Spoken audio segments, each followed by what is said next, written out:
Hey everyone, ready for another deep dive? Today we're journeying into the world of Baron Trump's marvelous underground journey. Sounds like an adventure. Oh, it definitely is, but maybe not the kind you'd expect from a children's book. We're focusing on these spider-like creatures called the Sudapses. They're more than just monsters, though. They're like this representation of manipulation. Yeah, the Sudapses are really interesting because they're not like those mindless beasts you see in other stories. These spiders are big and smart, and they use their webs for more than catching bugs, right? hmm It's like they weave these traps to control anyone who comes into their world. So it's like a darker, twisted version of Charlotte's Web where the spiders are masters of manipulation. You could say that. These Sudapses, they're all about deception. They create these complex schemes, preying on people's insecurities to get what they want. They almost use a tactic like gaslighting. For those of us who might not be familiar with that term, could you break down what gaslighting actually is? So gaslighting is this type of psychological manipulation where someone makes you question your own sanity, your own reality.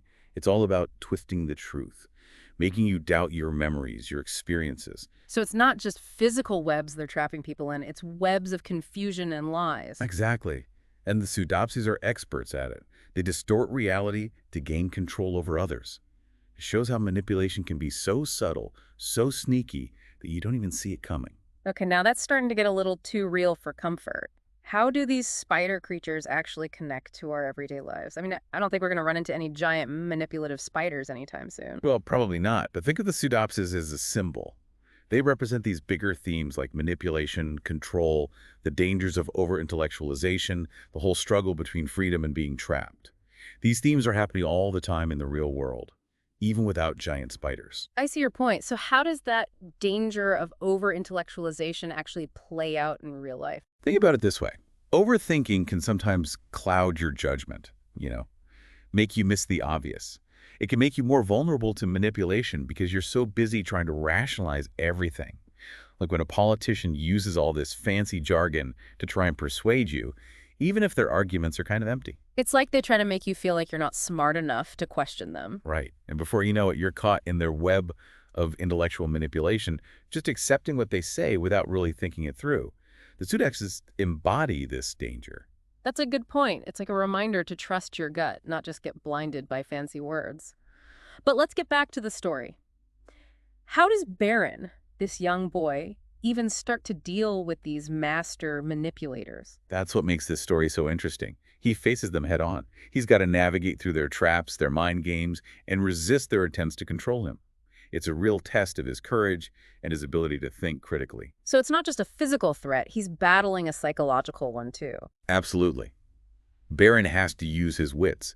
He can't rely on brute force against these creatures. He's got to see through their deception and not let them make him doubt himself. That's like situations we encounter in our own lives, where we need those critical thinking skills to navigate difficult situations or difficult people. Exactly. Like, think about a time you felt pressured to do something you weren't comfortable with, maybe at work or in a relationship. Being able to step back and analyze that situation, just like Baron does with those Sudapses, is so important to protect yourself. It's about knowing when to say, wait a minute, this doesn't feel right. Okay, I'm definitely hooked on Baron's story now. But before we get into how he escapes, can you describe what this encounter actually looks like? What kind of challenges is he facing in the Sudapses lair? Picture this. Baron, he's deep underground in their lair, right? Surrounded by these intricate webs. But they're more than just physical barriers. They represent how these creatures try to mess with his thoughts and his emotions, like a psychological minefield. So he's not just stuck in a physical maze, he's trapped in a maze of illusions and mind games. That's intense. It is. The Sudapses, they're constantly trying to play on his fears, telling him he's powerless, that he's nothing without them, and that he can't even trust his own perceptions. Wow, that's heavy stuff. They're really trying to break him down. But you mentioned earlier that Baron is resilient. How does he handle all that pressure? Baron, even though he's young, he shows some serious strength. He remembers who he is. He doesn't let them define him. He holds on to his own identity, even with all these forces trying to undermine him. So it's about remembering who you are, what your values are, even when you're surrounded by people or situations that try to make you doubt yourself. That's an important message. Absolutely. And it's something we can all relate to. This is all so fascinating. I'm dying to know how Baron actually gets away from the Sudapses. What's his strategy for escaping from this psychological web? Well, it's not so much one single strategy, but a combination of things. Yeah. Remember, these creatures thrive on control, on making others doubt themselves. Barron starts by realizing that. So awareness is the first step. Knowing you're being manipulated is key to breaking free. Exactly. Once Barron recognizes their game, he can start to fight back. He uses his smarts to watch their patterns, analyze how they operate, and then he looks for weaknesses in their web of manipulation. He basically turns their game against them. He uses their need for control to outsmart them, but it can't be just about intelligence, right? It must take a lot of courage to stand up to manipulators like that. You're absolutely right. It takes real guts to trust your own judgment when someone's trying to undermine it. Barron has to resist the pressure to conform to their reality and choose to believe in himself. So it's a blend of intelligence and bravery that allows him to escape. He's got to be smart enough to see through the lies and brave enough to fight back. Barron's becoming more than just a character in a book. He's like a symbol of critical thinking and independent thought. That's so important these days. I think that's why this story resonates with people. It's not just about a kid escaping from scary spiders. It's about the importance of thinking for yourself and resisting manipulation, qualities we all need. This is really making me rethink how I approach information and relationships. But before we wrap up this part of our exploration, can you tell me what specific lessons does Barron learn from this encounter? What does he take away from escaping the Sudapses web? That's where the real heart of it lies. Escaping those spiders isn't just about physical freedom for him. It changes how he understands himself and the world. Okay, I'm all ears. What are those life-changing lessons he learns? The first one is the importance of critical thinking. He realizes things aren't always what they seem, and you can't just accept everything you hear. He learns to question, analyze, and come to his own conclusions. So it's about taking control of your own understanding of things, not just believing everything you're told. Exactly. And that leads to the second lesson, which is self-awareness. Barron learns to trust his instincts, recognize his strengths and weaknesses, and value his own unique perspective. It's like he builds up a stronger sense of who he is, making him less susceptible to manipulation. Exactly. And maybe the most important lesson of all, he learns the power of resistance. He sees that he doesn't have to be a victim. He can stand up for himself, set boundaries, and choose his own path. So, he takes back control, refusing to let others dictate his life. Wow, Barron's journey is like a guide for navigating the world, for both young people and adults. But we've covered a lot today. What are some key takeaways for our listeners before we move to the next part of our deep dive? The biggest takeaway is that manipulation in all its different forms is everywhere. But we don't have to let it win. We can learn to recognize it and resist it, just like Barron did with the Sudapses. So it's about becoming more aware and resilient in the face of manipulation. We have the power to shape our own realities. Absolutely. And in the next part of our deep dive, we'll talk about some practical ways to do that. Okay, I can't wait to hear more about those strategies for resisting manipulation. But we'll have to save that for next time. Thanks for listening. And join us for part 2 of our deep dive into Barron Trump's marvelous underground journey and the art of manipulation. Welcome back to our deep dive into Barron Trump's marvelous underground journey and the art of manipulation. Last time we were talking about how Barron learns to see through those Sudapses tricks. Yeah, it really highlights how important it is to spot manipulation in real life, too, before you get caught in those webs of deception. Exactly. Recognizing it is that crucial first step. But how do we actually do that? It's not always easy to spot, especially when it's subtle. It's true. Manipulators can be pretty sneaky. They often play on our vulnerabilities. Remember how the Sudapses prey on things like doubt and insecurity? Those are weaknesses that manipulators love to exploit. So the first step to resisting manipulation is knowing your own weaknesses. Exactly. Take some time to really think about it. What are those situations that make you feel unsure of yourself? What kinds of opinions or ideas really influence you? Once you know those vulnerabilities, you can start building up defenses. Okay, so it's like figuring out where the weak spots in your armor are so you can strengthen them. But what about those master manipulators? The ones who are so good at it, you don't even realize what they're doing. That's where critical thinking comes in. You have to be really careful about the information you're taking in, especially these days when we're bombarded with messages all the time. Remember those Sudapses? They were all about controlling the narrative, making people question their own reality. So basically, don't just believe everything you hear. Do your own research, think about the source of information, and don't be afraid to question people's motives. Exactly. And here's another tip. Pay attention to your gut feelings. If something feels off or if someone's words just don't sit right with you, trust your instincts. Your intuition can be a powerful tool for spotting manipulation. It's like that little voice inside saying, hold on a second, something's not right here. We should listen to that voice more often. I agree. Another key thing is having a strong sense of self-awareness. Remember how Baron held on to who he was, even when those Sudapses were messing with his mind? That's so important. So it's about knowing yourself, knowing what you believe in, what you stand for. That way, you're less likely to get swayed by manipulation. Exactly. Define your values. Set those boundaries. Don't compromise your integrity, even when someone's trying to pressure you. It's like building a strong foundation so you're not easily blown over by those manipulative winds. I like that. And remember, self-awareness is an ongoing process. Keep checking in with yourself. Ask yourself, what's important to me? What do I really believe in? Am I living in line with my values? It's like having that personal compass to guide you through life, helping you stay true to yourself. So we've talked about awareness, critical thinking, but you also mentioned courage earlier. How does that factor into resisting manipulation? That's a really important point.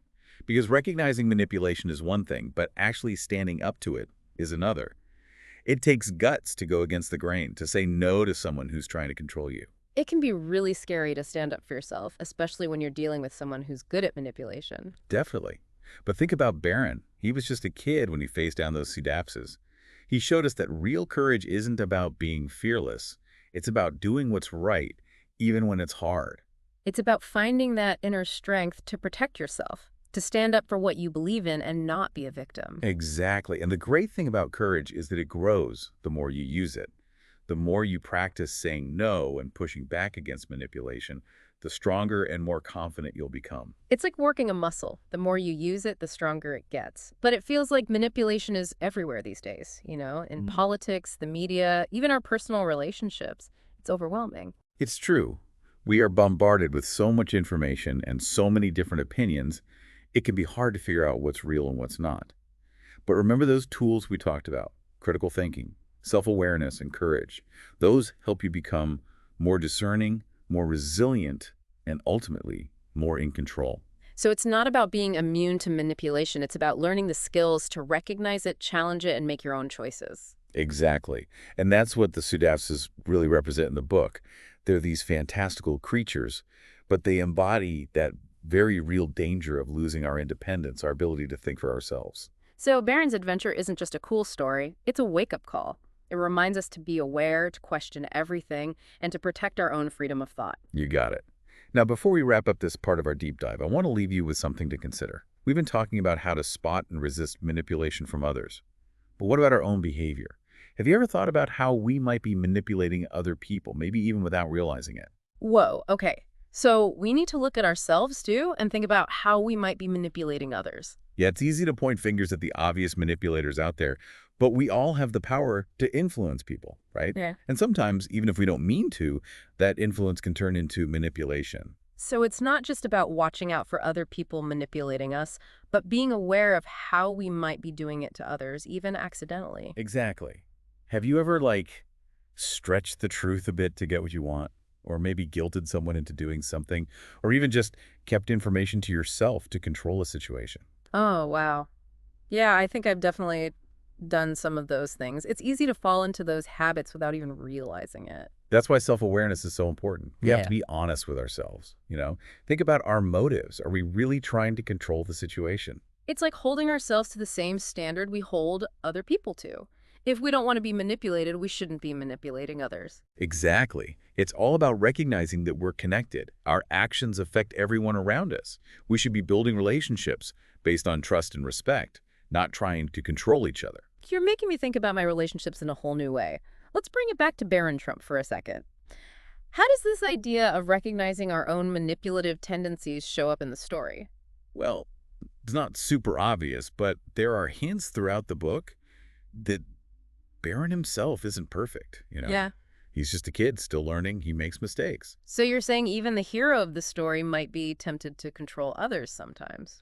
I think it's less about him giving in to temptation and more about the book showing that we're all human. We all have flaws. Baron's just like everyone else, learning and growing. So it's not about being perfect, it's about recognizing our imperfections and trying to do better. Exactly. And that's a really important message. We all have the capacity for good and bad. The important thing is to be mindful of our choices, Yeah. take responsibility for what we do, and try to live by our values.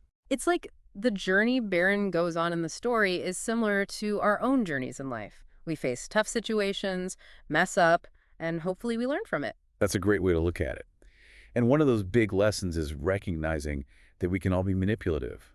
It's not about dwelling on past mistakes. It's about using that awareness to make better choices going forward. This has been such an insightful conversation. So, as we wrap up our deep dive into Baron Trump's marvelous underground journey and the art of manipulation, what are some key takeaways for our listeners? The biggest takeaway is that manipulation is everywhere, but it doesn't have to control us.